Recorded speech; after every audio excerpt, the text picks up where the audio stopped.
Bonjour, nous voici à bord du Jeannot Sun Odyssey 439. C'est la nouveauté du salon pour Jeannot. C'est le grand frère du 409 qui était présenté lui au salon d'automne Cannes et Grand Pavois.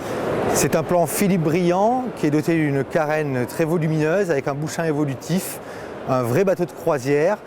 Dans ce créneau de taille, on est sur un bateau de 13 mètres, c'est un créneau vraiment très important pour les chantiers de grande production parce qu'on est à la fois ici à la rencontre de propriétaires qu'il faut arriver à séduire avec un bateau qui a du sex appeal et on est aussi à la rencontre des sociétés de location qui ont besoin de bateaux avec un grand nombre de couchages et un bateau évidemment au meilleur prix.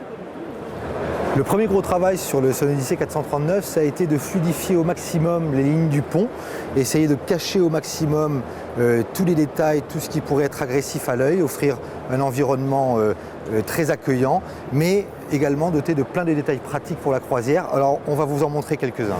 Alors tout d'abord, toutes les drisses disparaissent sous le faux pont qui est cette pièce de polyester ici. Elles arrivent du mât, elles reviennent sur le piano de chaque côté avec un winch électrique dans le premier pack d'options. Même chose à l'arrière, on n'a plus d'écoutes qui peuvent battre sur le passe-avant. L'écoute de Génois, elle est rentrée sur le rail de roof qui est là-bas. Elle passe sous cette pièce en polyester ici. Elle ressort guidée par ces gros filoirs en inox pour revenir ici sur les winches qui permettent de réellement gérer le bateau depuis l'une des deux barres à roues. Donc on a à la fois l'écoute de GV qui revient ici en German System et les écoutes de Génois sur ces deux winches placées à proximité du barreur et qui sont en option électrique et réversible. C'est les nouveaux winch Arken, c'est-à-dire qu'avec ces deux boutons, on peut soit embraquer sur cette position-là, dans ce sens-là, soit choquer sans avoir à sortir l'écoute en appuyant sur cette position-là. Alors dans l'espace arrière, on vous disait qu'on aimait bien sur ces bateaux-là cacher un petit peu tous les équipements. On se rend compte que sous ces petits couvercles, on a des range-boutes, on a le nab de remplissage de gasoil qui est caché et également la prise de quai ainsi que les haut-parleurs de cockpit. Si l'on soulève ici le coffre à bib, on se retrouve avec un rangement à cet endroit pour la porte de descente. Et puis, ce qui est assez astucieux, la plateforme, là dans ce grand coffre on peut loger une annexe, mais la plateforme de bain peut être manipulée avec ce boot. On se retrouve avec un tableau fermé qui est élégant, mais avec quand même un reste de marche pour quand même pouvoir descendre sans avoir à manipuler cette pièce en polyester. Donc un joli travail de design a été réalisé sur le pont du 439 par Philippe Briand. On a ces mains courantes qui sont en fait des passe-mains qui sont intégrées. On retrouve cette courbure comme ça du pont qui forme presque une paupière sur le roof, un petit peu comme il avait dessiné le First 50 il y a quelques années. Et puis le chantier a souhaité avoir une circulation la plus fluide possible. En fait, le câble que je tiens, c'est un câble d'appoint qui tient le faux mât d'exposition du mât au salon. Mais les vraies cadènes sont en fait ici. On voit que le rail est rentré, donc ça veut dire qu'en navigation, on passe ici facilement jusqu'à l'avant, où l'on trouve, détail de design là encore, des nouvelles formes de capots, qui sont des capots qui épousent comme ça la retombée du roof, et qui sont flush avec le pont. Nous voici à l'intérieur du Sun Odyssey 439. On découvre un espace où là aussi le niveau de finition est très nettement à la hausse par rapport aux anciennes gammes Sun Odyssey. On a une présence de boiserie qui est assez importante avec cette alpi que le chantier appelle Fine Teak, donc qui imite la couleur et le grain du teak. Le bateau, au niveau architectural à l'intérieur, est disposé avec un carré sur le côté, une table qui se rabat ici pour pouvoir déjeuner avec l'équipage réuni.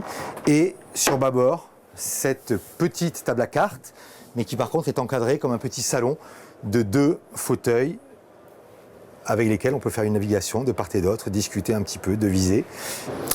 Au pied de la descente, avec un espace de circulation qui est peut-être un peu chiche, on trouve une très très belle cuisine avec énormément de rangements. Le chantier a beaucoup travaillé là-dessus. C'est assez rare de trouver dans ces tailles de bateaux deux niveaux d'équipés qui sont des vrais placards, dotés de fargues, ça mérite d'être souligné. Voilà, donc 6 placards ici dans la cuisine, un grand volume de froid. Et puis, lorsqu'on fait le tour et qu'on regarde sous l'évier, beaucoup de rangements variés. La poubelle évidemment sous l'évier, ces petits rangements, encore une étagère à l'intérieur. Et puis tout ça monté comme à la maison sur des tiroirs qui se referment sans bruit avec des petits amortisseurs. Voilà, un vrai souci de la finition. Dernière particularité de l'aménagement du 439, cette très grande cabine avant. C'est peut-être celle qui a la palme dans les 43 pieds du marché. Qu'est-ce qui la caractérise en fait? La carène qui est très remplie dans les lignes avant permet de repousser très loin le lit qui conserve des dimensions tout à fait convenables. Et on se retrouve avec un très grand espace ici de dégagement en avant du lit avec le petit bureau, les penderies et évidemment le cabinet de toilette privatif pour cette cabine propriétaire. Voilà, un Sun Odyssey 439 qui cherche à séduire les propriétaires et il y a un gros travail de design qui a été réalisé pour ça, mais qui cherche aussi à ne pas oublier les loueurs. Alors là, le bateau au salon est présenté en version 3 cabines, donc 6 couchages, mais la cabine avant ici peut être transformée en une double cabine avec sur le côté ici un espace avec 2 lits superposés, ce qui fait donc 8 couchages. Et le chantier, là, le bureau d'études a bien phosphoré pour augmenter encore la capacité de couchage avec un lit double amovible ici, malgré ce piétement de table qui inspire confiance et qui est une jolie pièce de bois. Lorsqu'on ouvre ici l'espace bar, on a ici 2 tirettes, clac, on tire ça, le panneau de table s'abaisse sur ses rails, se retrouve en position basse et on a un coussin d'appoint qui est vendu avec le bateau qui permet d'avoir les couchettes numéro 9 et numéro 10, donc 10 couchages possibles dans ce bateau de 13 mètres.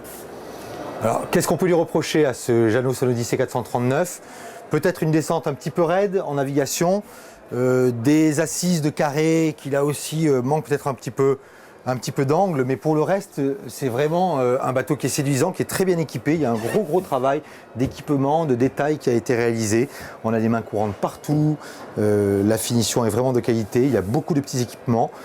C'est vraiment un des bons élèves de cette catégorie des 43 pieds, d'autant plus qu'il est proposé avec un prix d'appel très agressif de 176 000 €. Et il faut compter pour un bateau prêt à naviguer comme celui qui est exposé et qu'on vient de vous montrer, une somme de 250 000 €.